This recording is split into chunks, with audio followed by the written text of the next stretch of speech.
Era jueves, 7:43 de la mañana. Lo sé porque el reloj del microondas estaba parpadeando cuando volví a encender la luz. Había un apagón en el edificio, duró solo 3 minutos. Nada del otro mundo. Pero eso fue lo que lo cambió todo. Yo estaba en la cocina, en bata, intentando calentar mi café antes de irme a trabajar. Marcos, mi marido, seguía en la cama. Como cada mañana, yo me encargaba de salir antes y él se quedaba con los últimos 10 minutos de sueño. Todo parecía igual, hasta que el microondas volvió a encenderse, y también lo hizo el proyector del salón. Sí, el proyector. Porque desde que hicimos obras en casa, a Marcos le dio por convertir una pared del salón en su pantalla de cine para ver series por las noches. Solo que esta vez, lo que apareció no fue Netflix. Era una videollamada en pausa. Una escena congelada en la pantalla. Yo parpadeé. Me acerqué. Y ahí estaba yo. No literalmente, claro. Pero una mujer muy parecida a mí, por lo menos en lo que respecta a la ropa interior. Lencería negra, una habitación extraña, y la voz de un hombre que no era mi marido diciendo algo como, así me gusta, Laura. Gírate. Y sí, ese era mi nombre. Mi cara no salía. Pero era obvio que estaban hablando de mí. O mejor dicho, como si yo fuera parte de un juego. Me quedé helada. Porque no era un video cualquiera. Era una videollamada grabada. Una conversación en directo. El nombre del archivo, ensayo-laura-03-MP4. Marcos guardaba eso. En su cuenta. En su ordenador. En su salón. Y no era un video de nosotros. Ni mucho menos. No entendía nada. Me quedé allí, parada frente a la pantalla, viendo cómo el video seguía. Ella se reía. Él decía cosas. Yo no sabía si llorar o vomitar. Lo peor es que mi nombre salía más veces. Lo usaban como si fuera un personaje. Durante 10 minutos, me vi reflejada en una escena que no era mía, pero que me salpicaba de lleno. Una fantasía sexual. Un juego. Y una evidencia clara de que mi marido tenía una vida que yo no conocía. No era mi teléfono lo que escondía secretos. Era el suyo. Era su cabeza. Y justo entonces, bajó las escaleras. Medio dormido, en calzoncillos, rascándose la cabeza. Me vio frente a la pantalla. Vio la imagen congelada. Y lo supo. Puedo explicarlo, dijo. Pero no lo hizo. No en ese momento. Porque en ese momento fui yo quien se dio cuenta de algo más importante que su traición. Me di cuenta de que no me dolía por lo que había hecho él. Me dolía por lo que iba a hacer yo. Después de esa mañana, algo cambió entre nosotros. No hicimos escándalo, no gritamos, no rompimos platos, pero el silencio que se instaló en casa era más incómodo que cualquier discusión. Marcos intentó actuar con normalidad durante todo el desayuno. Me sirvió café como siempre, me preguntó si había dejado el coche en el garaje o en la calle, e incluso me deseó suerte con una reunión que ni siquiera sabía si tenía. Yo lo observaba sin decir nada, no por miedo ni por confusión, sino porque estaba tratando de entender qué tipo de hombre tenía al otro lado de la mesa. No me interesaba el video en sí, sino el motivo, el por qué, el desde cuándo, y sobre todo, si había más. Esa noche volví del trabajo un poco antes, sin avisar. No porque sospechara que iba a encontrar algo, sino porque necesitaba verlo en su rutina, sin mi presencia habitual, para comprobar si algo más me había estado pasando por alto. Lo encontré en su despacho, revisando papeles del bufete, con su ordenador portátil abierto, igual que todos los días. Me quedé en el pasillo, en silencio, observando. No parecía nervioso, no parecía culpable, parecía simplemente igual. Y eso me molestó más que cualquier otra cosa. Porque después de lo que vi esa mañana, lo mínimo que esperaba era un poco de desorden, un gesto de incomodidad, un intento torpe de esconder algo. Pero nada. Como si todo aquello fuera parte de su rutina también. Cené sola, como otras veces, y luego me encerré en la habitación con mi portátil. Durante 2 horas estuve revisando el historial de la red, las copias de seguridad en la nube, todo lo que pudiera indicarme que el video que vi no era único. Encontré 3 carpetas ocultas con nombres tan estúpidos como Proyectos-Fin 2023 y Material-Ref. No eran nombres que llamaran la atención, pero dentro había más videos. No solo uno. Más de 10. Algunos con nombres, otros con fechas. Algunos claramente grabados en habitaciones de hotel, otros en lo que parecía ser un piso. No era solo fantasía. Había un patrón. Eran mujeres distintas. No muchas. Pero suficientes. Cerré el portátil, me duché, y me acosté. Me preguntó si me pasaba algo. Le dije que tenía dolor de cabeza. No era mentira. A la mañana siguiente decidí que iba a hacer algo distinto. No iba a confrontarlo.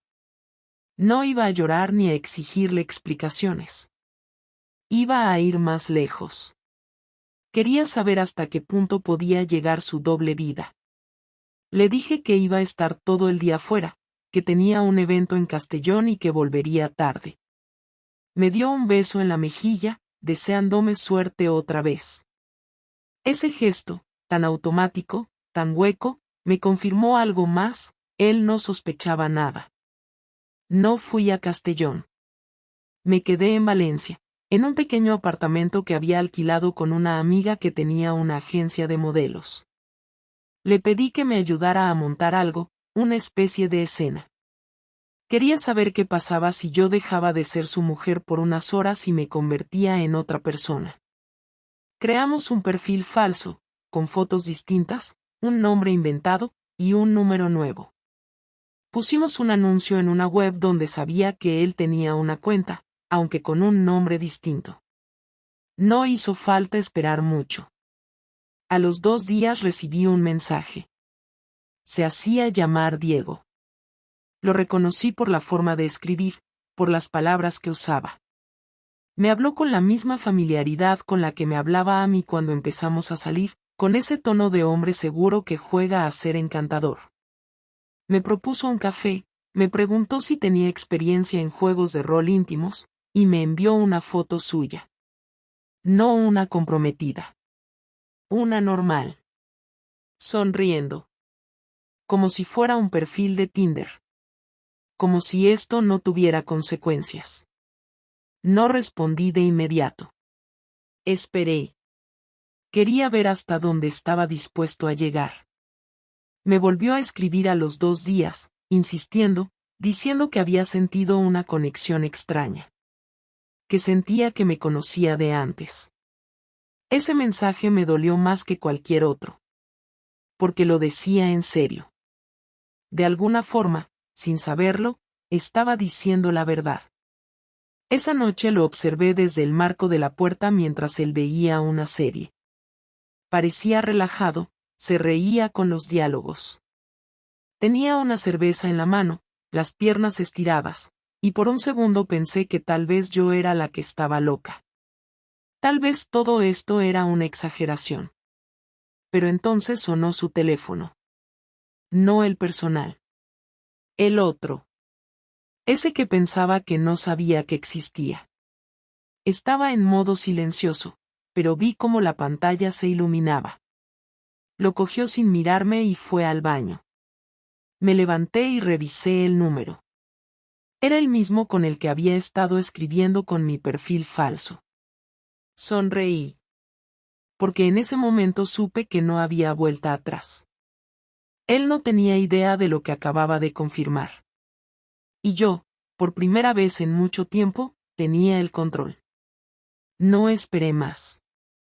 No había necesidad de seguir acumulando pruebas, ya tenía todo lo que necesitaba. Era sábado por la mañana y él estaba preparando café como si no pasara nada.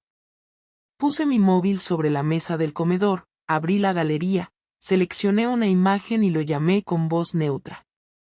Se giró, taza en mano, y vino hacia mí. Le señalé la pantalla sin decir una palabra. Era la foto que me había enviado en la web, esa sonrisa que había usado para intentar seducir a alguien que, sin saberlo, era yo. Tardó unos segundos en entender. Su rostro pasó de la confusión a una seriedad tensa, como si su cerebro tratara de encontrar la manera de desmontar lo que tenía delante. Pero no dijo nada. Yo tampoco. Dejé que ese silencio hiciera el trabajo. Cuando por fin abrió la boca, su primera frase fue tan absurda que me sorprendió de verdad. ¿De dónde has sacado eso? Lo miré fijamente. No porque necesitara intimidarlo, sino porque quería que entendiera que no había margen para el teatro. No me interesa saber por qué lo hiciste. Ya sé que lo hiciste.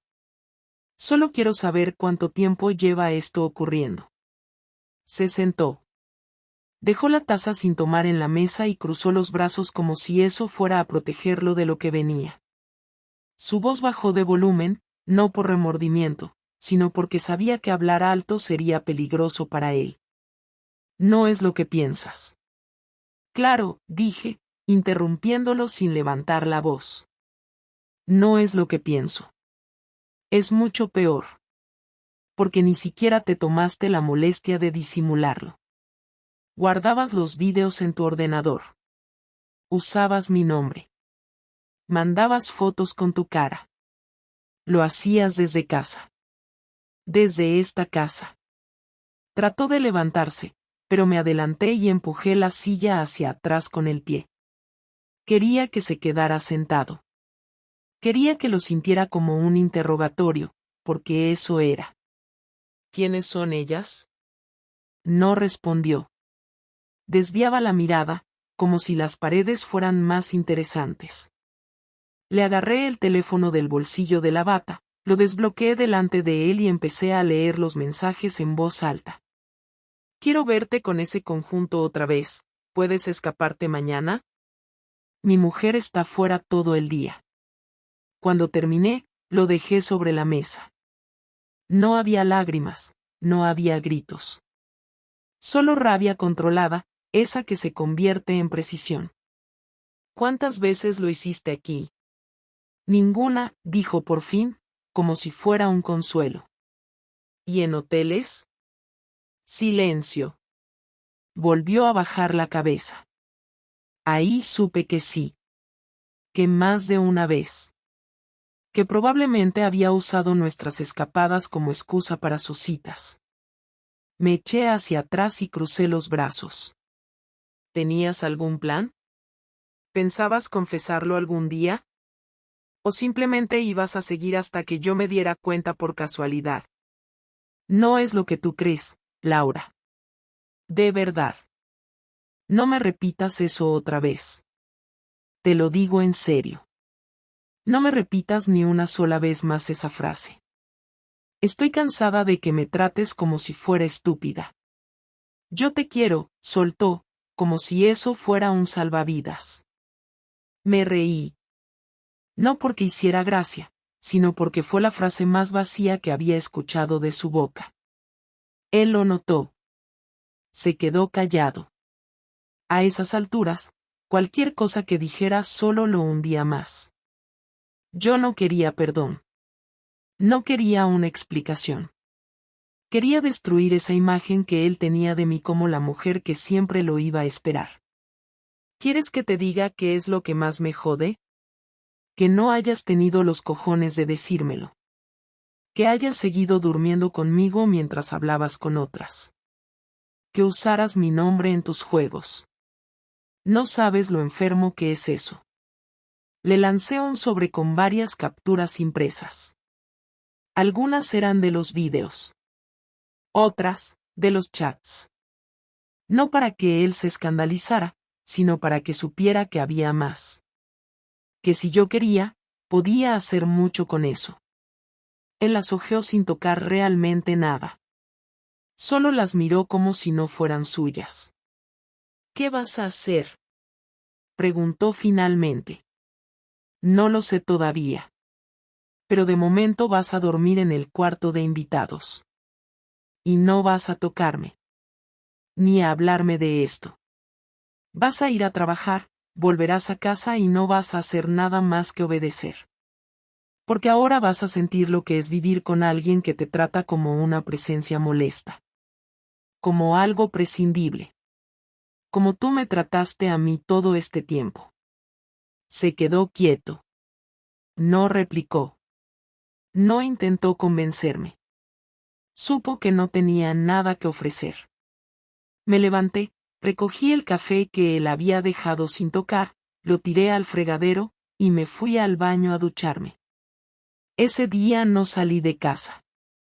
Me quedé sentada en el sofá todo el día, repasando mentalmente cada momento de los últimos meses, como si con eso pudiera reordenar el rompecabezas. Pero no había nada que reconstruir. Solo piezas sueltas. Como él. Durante las siguientes 2 semanas, Marcos se convirtió en un mueble más de la casa. No hablaba a menos que yo le preguntara algo directo, no se atrevía a opinar sobre nada, y evitaba cualquier contacto físico. Dormía en el cuarto de invitados con la puerta cerrada y la persiana bajada. Yo sabía que no iba a ser tan fácil para él como fingía. Lo conocía. Sabía que esa calma era solo la superficie, y que algo se estaba cocinando por dentro. Pero no me importaba. Yo tenía mis propios planes. No necesitaba que él se desmoronara, solo necesitaba que se mantuviera dentro de la jaula mientras yo preparaba el golpe. Lo primero fue hablar con Clara, la esposa de uno de los socios de su despacho. Ella y yo no éramos amigas cercanas, pero habíamos coincidido en más de una cena formal, y sabía que tenía lengua rápida y cero filtro. Le invité a tomar un café un martes por la mañana, le conté parte de la historia, lo justo para despertar su curiosidad, y luego le mostré las fotos. No necesitó más de 2 minutos para empezar a soltar nombres y situaciones.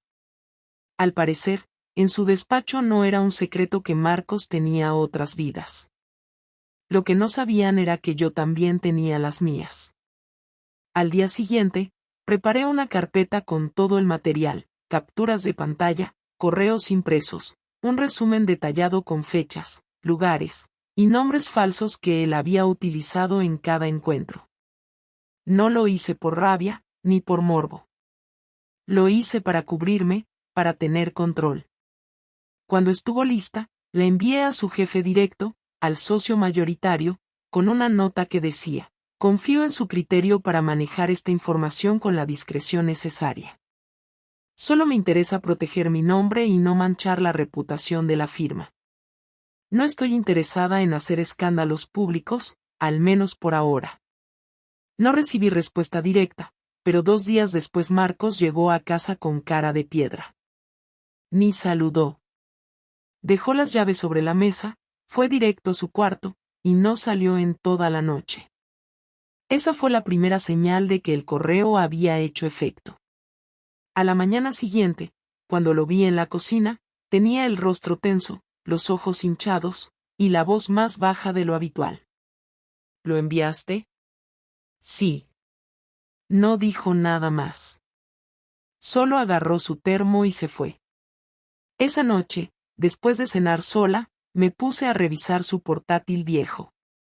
Aún tenía cosas interesantes. Entre ellas, un correo sin enviar. Estaba redactado con cuidado. Era para una mujer que se llamaba Isabel. Le explicaba que la situación en casa se había complicado, que no podía verla por un tiempo, pero que no quería que pensara que había dejado de sentir lo mismo. Lo guardé. Me pareció patético. Ni siquiera tuvo el valor de borrarlo cuando todo estalló. El sábado siguiente me encontré con Natalia, su hermana. Ella y yo teníamos una relación educada, no especialmente cálida, pero siempre nos habíamos llevado bien. Esta vez fue diferente. Me citó en una cafetería pequeña, pidió un café solo y me miró fijo antes de hablar. Marcos me contó algo, pero no sé si es verdad. Dice que tú lo estás humillando, que estás manipulando a sus compañeros, que estás exagerando todo. No me inmuté. Saqué el móvil, le mostré los mensajes, las fotos, los videos. Se quedó en silencio varios minutos. No dijo ni una palabra más. Solo bebió el café, me agradeció por la sinceridad, y se fue. Esa misma noche, Marcos me escribió un mensaje. Desde su cuarto. 4 palabras. ¿Qué más vas a hacer? Le contesté, depende de ti. Pasaron 3 días. Al cuarto, me llegó una notificación de una transferencia. 2.000 euros a mi cuenta personal, con el concepto, gastos personales. Supe que no era un gesto de buena voluntad. Era miedo. Intento de comprar calma. Me hizo gracia. Al día siguiente, le dejé una carpeta sobre la mesa. Dentro había una lista de cosas, las cuentas conjuntas que íbamos a cerrar, las tarjetas que íbamos a cancelar, las claves que iba a cambiar. Abajo, en letra clara, le dejé escrito, a partir de hoy, mi dinero es solo mío. Y tú, si quieres seguir viviendo aquí, vas a pagar el alquiler de tu parte. Tienes hasta el día 5 para hacer la transferencia. Esa noche no vino a dormir. Tampoco contestó mis mensajes. Lo dejé pasar. No me preocupaba. Sabía que volvería. No porque me amara, sino porque no tenía a dónde ir sin que se le cayera la fachada. Al tercer día volvió. No dijo nada. Solo me dejó en la mesa una hoja con su parte del alquiler pagada por 3 meses. Se fue a su cuarto. Me pareció justo. Yo había perdido tiempo, dignidad, calma. Él ahora estaba perdiendo dinero y control. Era un buen inicio. No era venganza como tal. Era solo reorganización. A su manera, él todavía no entendía que esto no iba a acabar con una disculpa. Ni con flores. Ni con promesas. Iba a seguir. Porque ahora yo decidía el ritmo. La conversación final no fue planeada. No hubo una fecha pactada, ni un aviso previo, ni una razón concreta. Simplemente sucedió una noche cualquiera, cuando ya no quedaban excusas ni temas que desviar. Llevábamos más de un mes conviviendo como extraños que se cruzan en pasillos estrechos sin saludarse. Yo cocinaba solo para mí, él se llevaba comida de cualquier bar mediocre que encontraba por el barrio. Apenas usaba el salón. Se encerraba en su cuarto, y yo hacía lo mismo. Vivíamos en el mismo piso, pero en mundos completamente distintos. Esa noche bajé a por un té y lo encontré en la cocina, sentado a oscuras, con una copa en la mano. No me asusté ni me sorprendió. Lo ignoré al principio, abrí el armario, calenté el agua y me serví sin mirarlo. Pero fue él quien rompió el silencio, con la voz más seca que le había escuchado en todo ese tiempo. Ya no voy a seguir así. No respondí. Ni lo miré. Solo me giré un poco, apoyada en la encimera, con la taza entre las manos, esperando a ver si tenía algo más que decir. Lo tuvo. No me gusta ser ese tipo de hombre. Sé lo que hice. Lo he pensado todos los días. Y sé que no tengo cómo justificarlo. Tienes razón, respondí sin dudar. No lo tienes. Y tampoco hace falta que intentes justificar nada. Pero quiero que sepas que no era por ti, continuó. No hiciste nada mal. No es que me faltara algo contigo. Fue mi mierda. Mi problema. No me interesa el origen, Marcos. Me interesa el resultado. Lo que hiciste. Lo que decidiste. Lo sé. Pero necesito decirlo. No por ti, por mí. Necesito saber que al menos lo intenté. No le respondí. Bebí un poco de té. Lo miré por fin. No tenía aspecto de arrepentido, ni de derrotado. Tenía cara de hombre agotado, uno que por fin entendía que había perdido algo más que comodidad.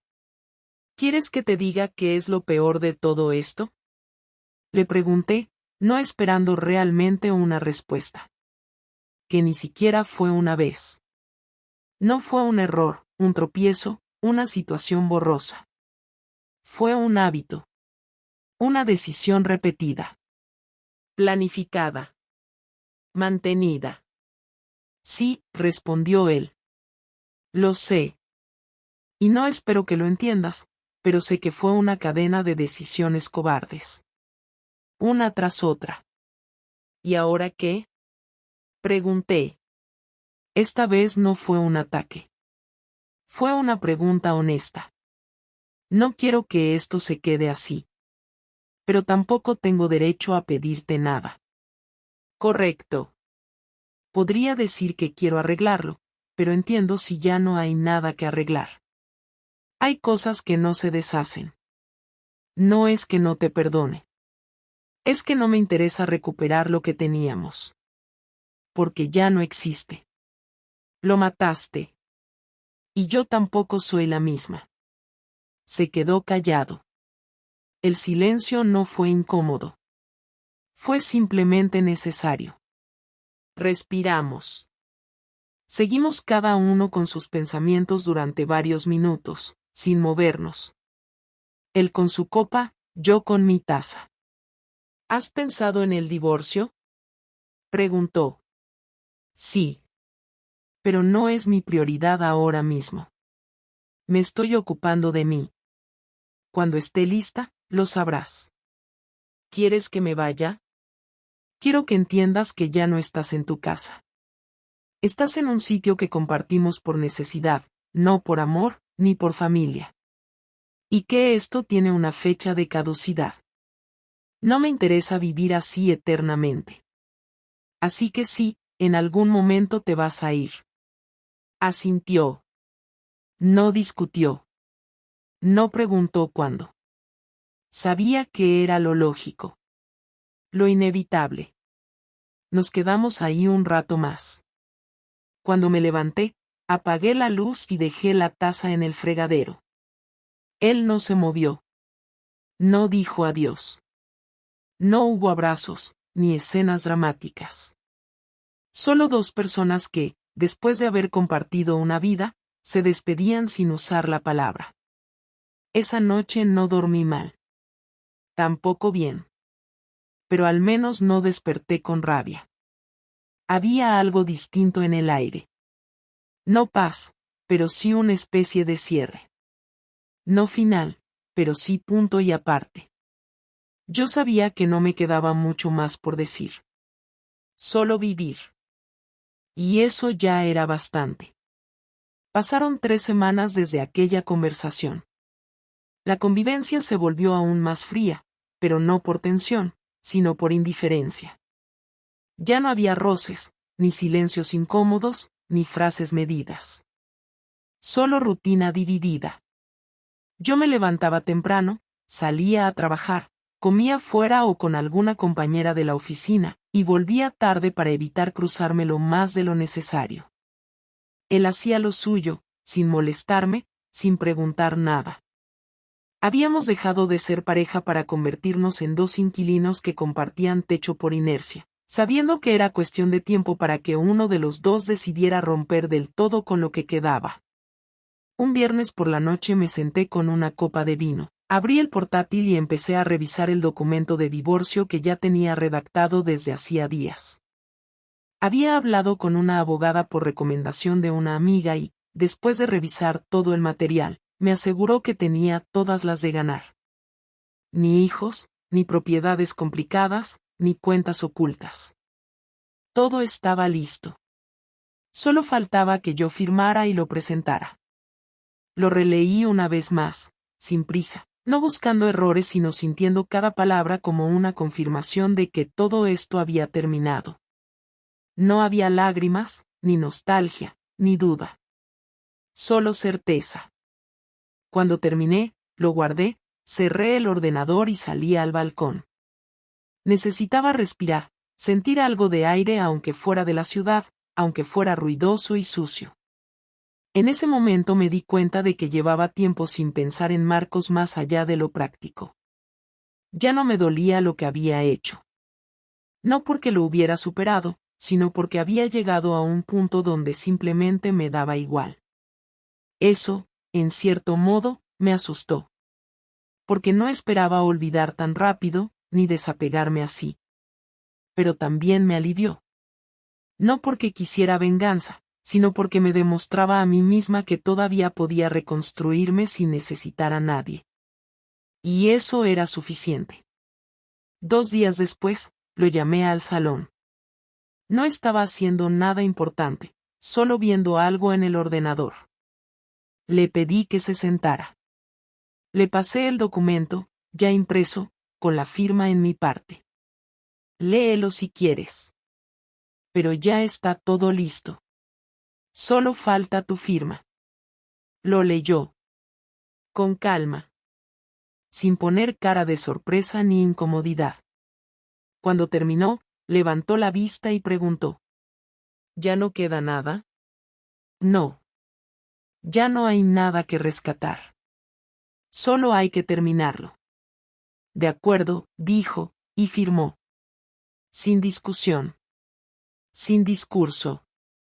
Guardé los papeles, me levanté y le indiqué que podía irse. No porque fuera urgente, sino porque ya no tenía sentido seguir compartiendo espacio. Lo entendió. En menos de una semana consiguió un sitio, un estudio pequeño en otra parte de la ciudad. Se llevó algunas cosas, otras las dejó. No me interesó discutir por los detalles. Quería cerrar esto sin drama. El último día que estuvo en el piso, se despidió con un simple cuídate. Le respondí con un tú también. Y ya está. Desde entonces, he seguido con mi vida. No he vuelto a saber de él. No me interesa. He pasado más tiempo conmigo, reencontrándome con cosas que antes ni notaba. Volví a clases de yoga, empecé a salir a caminar los domingos, y me apunté a un curso online de edición de video que siempre había pospuesto. No porque fueran cosas trascendentales, sino porque eran decisiones mías, sin filtro, sin necesidad de explicar nada. Por primera vez en mucho tiempo, cada cosa que hago tiene que ver solo conmigo. No con sostener una relación, ni con mantener una apariencia, ni con salvar nada. A veces, la gente me pregunta si estoy bien. Algunos lo dicen con cara de lástima, como si fuera una víctima. Otros lo hacen con curiosidad morbosa, queriendo saber qué pasó de verdad. Nunca doy muchos detalles. Solo digo que ya no estábamos bien, que hubo errores y que decidimos separarnos. No porque quiera protegerlo a él, sino porque no tengo interés en revivir lo que ya está muerto. La verdad completa me pertenece a mí, y con eso me basta. Lo que aprendí de todo esto no es grandioso, ni profundo, ni digno de frases bonitas. Solo entendí que uno puede conocer a alguien durante años y aún así no saber quién es realmente. También entendí que se puede ser fuerte sin gritar, sin vengarse, sin dramatizar. Y sobre todo, que nadie viene a salvarte. Que uno tiene que tomar decisiones duras, no porque quiera, sino porque quedarse en el mismo lugar es más destructivo que moverse. No me arrepiento de haberlo amado. Me arrepiento de no haberme escuchado antes. De haber ignorado señales. De haberme puesto en segundo plano. Pero eso ya no va a pasar más. La historia terminó. Y yo sigo. Con menos ilusiones, tal vez, pero con más claridad. Y eso, a estas alturas, es suficiente para empezar de nuevo.